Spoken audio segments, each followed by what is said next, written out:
Ẹ̀yin èèyàn mi, ṣé tún máa gbọ́ tuntun? Lẹ́yìn tí Ashley tó lọ sí airport tán sọ fún un pé passport ẹ̀ ti expire, kó lọ ṣe passport, kó lọ ṣe gbogbo àti tọmọ àti tòun pé kò sí tó lè lọ.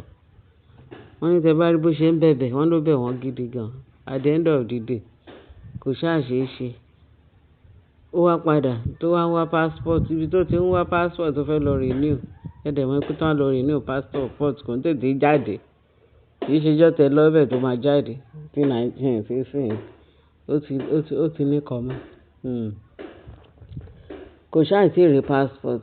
Wọ́n ní ṣe ló sá rí wá sọ́dọ̀ kábíyèsí. Wọ́n ní àwọn múndíá mẹ́ta yẹn, àwọn ọmọ virgin yẹn pé ìṣe ni wọ́n lè káàkiri. Ìdúró sí ìbẹ̀rù ò sí fún. Bẹ́ẹ̀ ni tó gbódó mi o. Nọ́mbà ní ṣe ló sáré lọ sọ́dọ̀ kábíyèsí. Ó tún sá wá sáàfin. Ló pariwo tè tó bẹ̀ kábíyèsí gidi gan. Kábíyèsí ní kí ló tún ṣẹlẹ̀. Ashley wọ́n ṣàní kó máa lọ, kí lòun wá ń bí. Kò sí ìrànlọ́wọ́ ẹ̀ kankan bí. Ó ní kán jọ̀ọ́ kábíyèsí jọ̀ọ́ kó yá wọn ní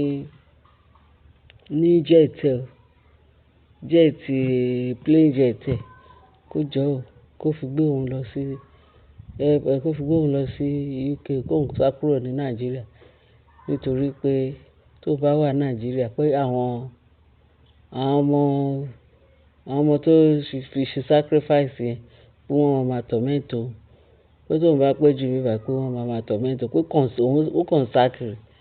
Wọ́n máa ní ọkàn balẹ̀ pé kí kábíyèsí jọ̀ọ́ kó má jẹ́ kí kán mú ọmọ òun, kó má jẹ́ kán pa ọmọ òun. Pé wọ́n ní kán mú Adémákin wá. Wọ́n ní kán mú wá kóun náà fẹ́ fi pààrọ̀. Wọ́n fi appease àwọn ọmọ yẹn, àwọn ọmọ múndíá mẹ́ta yẹn. Wọ́n ní kábíyèsí ní kíni jẹ́ẹ̀tì tòun. So jẹ́ẹ̀tì yẹn tí mo fẹ́ yẹ tó ní kí n yẹ. Nọ́mbà 1 òun ò tiẹ̀ lè yẹ jẹ́ẹ̀tì náà. Kí ló fẹ́ fi ya jẹ́ẹ̀tì fún? Ṣé ò ní solution kan tó ní ẹ̀ káàkiri? Wọ́n ní ó pa àwọn múndíá mẹ́ta. Àwọn ọmọge mẹ́ta tó pa, wọ́n ní wọ́n lé ẹ kiri. Tó bá wọnú jẹ́ẹ̀tì bó ló rò tó pé ó máa ságbà. Tó bá nínú jẹ́ẹ̀tì yẹn tó bá bẹ̀ nǹkan. Pé kò síbi tó yẹ, ó lè escape ẹ̀. Tó bá tiẹ̀ sọ pé ó ti escape ẹ̀ Nàìjíríà, tó bá dé ìlú òyìnbó, tó bá tún yọ sí ẹ̀ nǹkan. Tó bá tún dé ìlú òyìnbó, wọ́n á tún yọ tó bó ló fẹ́ ságbà. Pé tó bá tún wá anytime, ká tẹ̀ sọ pé wọ́n lè rí ẹ mú nílùú òyìnbó. Níbo làwọn spirit yẹn ò kí ń dé. Tó bá tó wá sí Nàìjíríà, wà tó wá bá wọn bẹ̀. Tó bá dé Nàìjíríà, wọ́n tún máa bẹ̀ wá pé instead of that, since tó jẹ́ pé kíní yẹn ló lé ẹ káàkiri pé kò ní yé lé ẹ o. It's better kó lọ yanjú ọ̀rọ̀ ẹ kó tó lọ sí anywhere tó bá fẹ́ lọ. Pé tó bá yanjú ẹ̀ bíbá tó bá lọ sílùú òyìnbó wọ́n máa bẹ̀. Wọ́n ní ṣe Ashley tó wá lọ gùn tó pé kábíyèsí gbà àwọn báwọn ló ṣe fẹ́ ṣe. Ló bá ní pé kí kábíyèsí jọ̀ọ́. Nǹkan tó ṣẹlẹ̀ ni pé kóun rí Naomi kí Naomi wá gbàdúrà fún un. Wọ́n ní Naomi ò sí nílé. Wọ́n ní Naomi nìkan ni ẹni tó lè tún ṣàdúrà fún kó tún fóun solution. Wọ́n nígbà Naomi wá di pé Naomi ní kó lọ bẹ̀. Pé àwọn níbi tó wà yẹn tó ti ń pariwo ní ó tún rí àwọn múndíá mẹ́ta yẹn tó wá bá wọn. Ló wá ní àwọn nìyẹn wọ́n tún ti dé. Wọ́n ti ń fún òun lẹ́gbàá. Wọ́n ní ṣe ló kígbe tó. Àwọn ní kẹ́ wá wèrè lórí ẹ̀ ní palace lánàá. Wọ́n bá ní kó jọ̀ọ́ kó yí fún òun lẹ́gbàá fún àwọn múndíá mẹ́ta yẹn. Wọ́n ń fún òun lẹ́gbàá. Ó ní àwọn Gẹ̀ẹ́sì wá sọ pé káwọn Gẹ̀ẹ́sì ẹ̀dá pé wọ́n ní àbọ̀mọ̀ yìí tí kò ló ní àbó ní mẹ́ta tó ti gbọ́rọ̀ èdè fẹ́ jẹ́ wọ́n pé kankan ṣe o. Wọ́n bá ní àwọn ò rí èèyàn. Ó ní kábíyèsí àwọn nìyẹn. Wọ́n ní tó ń bu ara jẹ. Wọ́n ní mẹ́wàá pé ó ti gbé Adémákin wá sí ọ̀dọ̀ àwọn Láfọ̀gìdì. pé bẹ̀ tí wọ́n ṣà ní kó mọ̀ mẹ́wàá kó lọ mọ̀ mẹ́wàá. Bóun ni orin tó ń kọ sí létí. Ó kàn jọ kí kábíyèsí jọ kó yá òun ní jẹ́ẹ̀tì òun. Kó yá òun ní jẹ́ẹ̀tì ẹ̀. Kábíyèsí ní kò sí jẹ́ẹ̀tì kankan tó ń fẹ́ yá ẹ̀. Tó ń fẹ́ yẹ lọ yanjú ọ̀rọ̀ àwọn tó fi ṣe sacrifice àwọn múndíá mẹ́ta ẹ̀. Pé wọ́n yìí máa yọjú sí ẹ̀. Wọ́n ní bí Naomi ṣe wá dé pé kò pẹ́ bí Naomi dẹ̀ ṣe dé. Naomi wá sọ pé Naomi nìkan ló wá rí àwọn múndíá mẹ́ta ẹ̀. Ó ní ṣé Naomi ò rí wọn ṣé wà Naomi lòun ò rí wọn. Ó ní kábíyèsí wá ní Naomi ò rí wọn. Ó ní wọ́n wà wọn nìkan wọ́n fún lẹ́gbàá gidi gan. Wá ní wọ́n fún lẹ́gbàá pé kí ni kó ṣe Naomi wá sọ pé ṣé ọmọ ìgbà láàánú ara Samaria. Ó ní kò sí nǹkan tó máa ṣe ní pé lọ ṣe ètùtù lọ bá wọn kó bẹ̀ wọ́n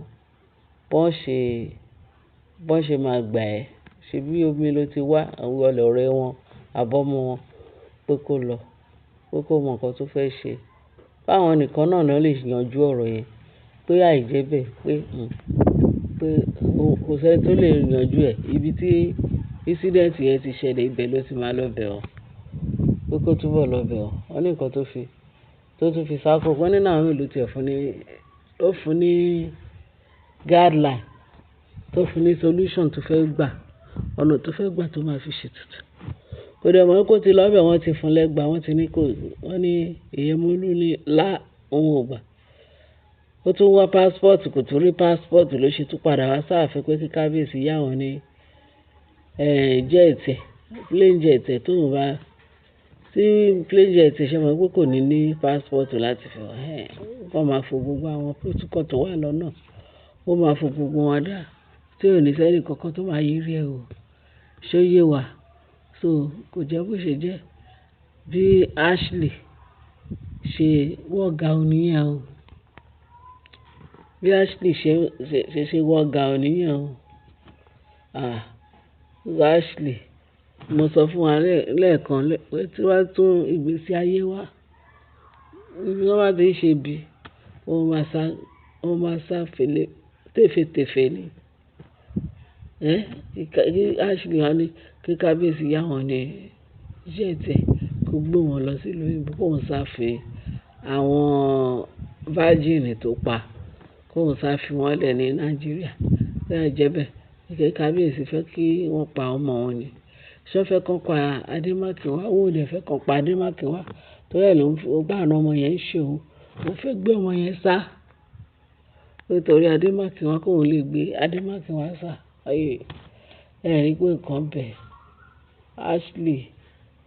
Ashley ìdúró sí ìbẹ̀rù sí fún má ṣe ó má ṣe mo sọ fún gbogbo wa rí pé tí Ashley àti gbogbo àwọn tó jọ ń ṣiṣẹ́ ẹbí Ọlọ́run bá dé sí wọn àwọn tí ò bá wọn tí ò mọwọ́ tí ò mẹsẹ̀ wọ́n máa bá káàánú pé ìjọba náà kan láti fẹ́ máa bá káàánú báyìí àti bá káàánú torí ìdààmú yẹn ti pọ̀ jù fún ó tàn bókù lẹ́yìn èèyàn mi ó ní kí n tún sáré gbélé wá sí etí ìgbọ́ wa kẹtù gbọ́ latest pé ṣe ló lọ bá kábíyèsí kí kábíyèsí jẹ́ kí dráìvà òun gbé òun kúrò ní Nàìjíríà kó gbé òun fò gbogbo àwọn protocol tó máa fi gba passport tó máa fi ṣiṣẹ́ mọ́ pé èèyàn ò ní ṣẹlẹ̀ tó bá ṣáà ti wà lọ kò jẹ́ bó ṣe yẹ ẹ̀yin èèyàn mi ẹ ṣé gan-an níbẹ̀ ṣe ń tẹ́tí sí wa ẹ ṣé ọba wa ṣí àkẹ́bà wa like